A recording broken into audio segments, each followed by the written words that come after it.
Oke, bismillahirrahmanirrahim. Assalamualaikum warahmatullahi ta'ala wabarakatuh. Halo kawan semua dimanapun anda berada, kembali lagi berjumpa bersama Mang Akil. Maaf Mang, itu Ariel Mang, bukan Mang Akil. Oh, I'm sorry Google. Tidak ada maksud. Ya udah lanjutin aja Google. Ampun Mang, ampun. Sama Amang aja deh biar sih tadi.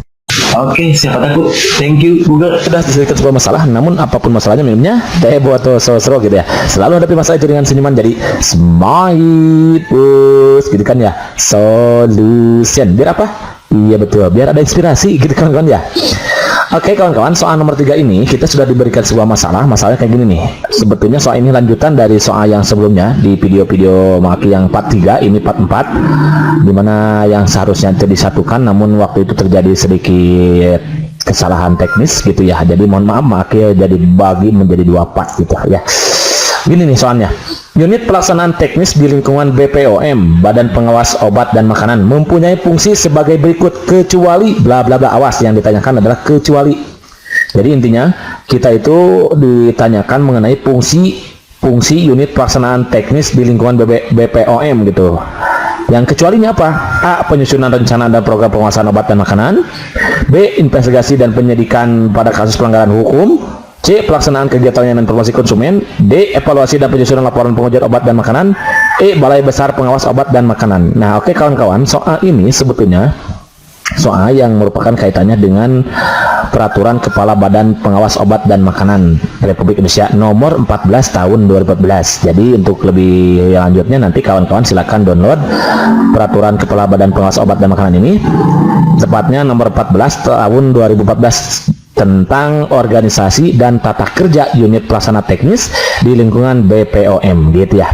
Dimana pada pasal 3 lebih tepatnya dikatakan bahwa dalam melaksanakan tugas sebagaimana dimaksud pada pasal 2, yaitu di pasal 2 itu dikatakan tentang unit pelaksanaan teknis untuk menjalankan kewajibannya, maka unit pelaksanaan teknis di lingkungan BPOM menyelenggarakan fungsi A. Penyusunan rencana dan program pengawasan obat makanan. Berarti yang ini yang A ada ya. Ya ini penyusunan rencana ada, penyusunan rencana dan program pengawasan obat dan makanan. Kemudian ada yang investigasi, ada nggak di sini investigasi? Ini berarti ini ada, kita buletin yang ada ini ada investigasi di sini nih, investigasi penyidikan pada kasus pelanggaran hukum ada berarti ini. Kemudian belum yang nomor 3 ya, masih nomor 3 nih. Berarti ini ada juga yang C. Pelaksanaan kegiatan layanan informasi konsumen. Nah, informasi konsumen ada nggak? Oh, yang G berarti ya, pelaksanaan kegiatan layanan informasi konsumen berarti ada ini juga. Kemudian yang berikutnya, mohon maaf nih bolak-balik gitu ya, nggak masalah ya. Ini ada, ini juga ada sebetulnya ya, evaluasi dan penyusunan laporan pengujian obat makanan ada nih. Yang nggak ada itu adalah Balai Besar Pengawasan Obat dan Makanan. Berarti jawaban yang paling tepat untuk soal nomor 3 ini adalah yang E, karena yang ditanyakan adalah yang kecuali. Begitu kawan-kawan, understand? Jadi mantap nih ya. Jadi intinya kita harus tahu isi dari pasal 3 undang-undang peraturan ya, Peraturan Kepala Badan Pengawas Obat dan Makanan, Kepala BPOM nomor 14 tahun 2012 ya. Jadi yang nggak ada itu adalah Balai Besar. Kalau evaluasi ada, evaluasi dan penyusunan itu ada pada evaluasi ini. Nah ini dia yang H. Nah ini ada semua diceritakan tadi di option.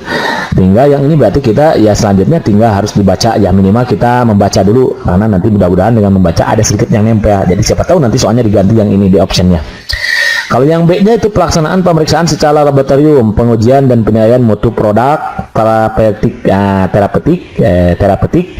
narkotika, psikotropika, zat adiktif, obat tradisional, kosmetik, produk komplemen, pangan dan bahan-bahan berbahaya gitu. Ini ada. Kemudian pelaksanaan pemeriksaan laboratorium, pelaksanaan pemeriksaan setempat dan lain sebagainya. Ini tinggal kawan-kawan baca aja ya. Pelaksanaan sesuai produk juga, pelaksanaan urusan tata usaha dan rumah tanggaan, kemudian pelaksanaan tugas lain yang ditetapkan oleh Kepala Badan Pengawas Obat dan Makanan sesuai dengan bidang tugasnya. Begitu kawan ya. Jadi untuk apa? Untuk UPT di lingkungan BPOM mempunyai fungsi sebagaimana yang diceritakan di dalam pasal 3 nomor peraturan Kepala BPOM nomor 14 tahun 2014 gitu kawan-kawan ya. Silakan di download lagi nanti untuk dibaca lebih lanjut begitu kawan-kawan. Oke, next soal nomor 4. Nah, nomor 4 ini pemakaian obat dengan meletakkan gitu ya.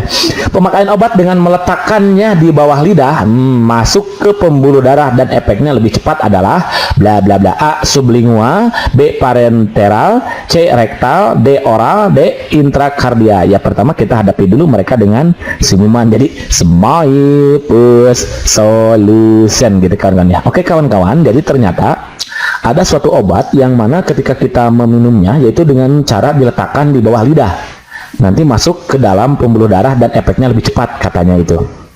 Itu apa namanya? Nah, ternyata di dalam dunia perobatan gitu ya, farmasi berarti ini ya, ini disebut dengan sublingual kawan-kawan ya, sublingual. Jadi jawaban yang paling tepat untuk soal ini adalah yang A kawan-kawan, sublingual. Apa sublingual itu? Yaitu obat yang diletakkan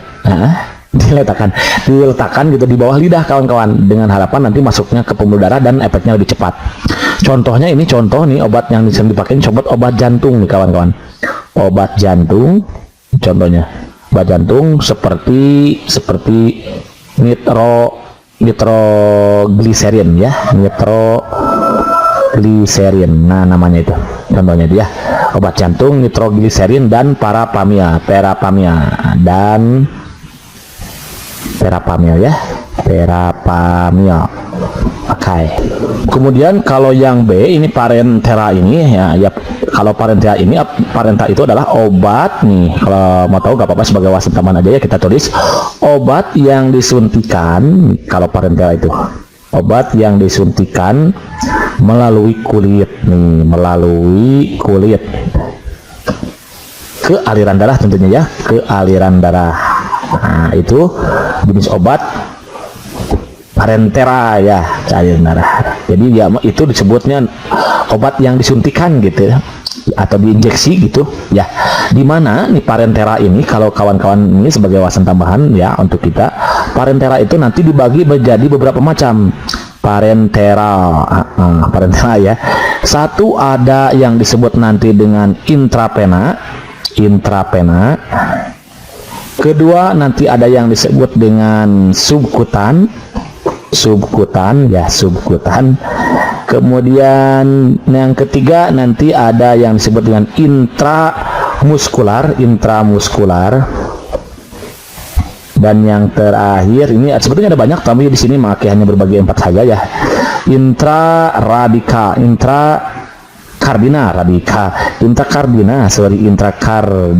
ya. Intrakardina. Nah, apa sih yang disebut dengan intravena itu? Tadi kan sudah dikatakan bahwa Parentera itu adalah jenis obat yang disuntikan. Nah, berarti ini juga sama. Intravena juga obat yang disuntikan atau obat yang diinjeksi, injeksi ke dalam pena. Nah, karenanya namanya intravena, ke dalam pena. Jadi diinjeksikan ke dalam pena gitu kawan-kawan ya. Kalau subkutan ini nanti dia injeksi juga sama ini. Injeksi hipodemik diberikan di bawah kulit. Nah, kalau ini diberikan di bawah kulit, diberikan di bawah kulit gitu kawan-kawan ya. Sementara kalau intramuskular itu adalah jenis injeksi ya, yang diberikan ke dalam otot tubuh nih, injeksi ke dalam otot tubuh, ke dalam otot nih.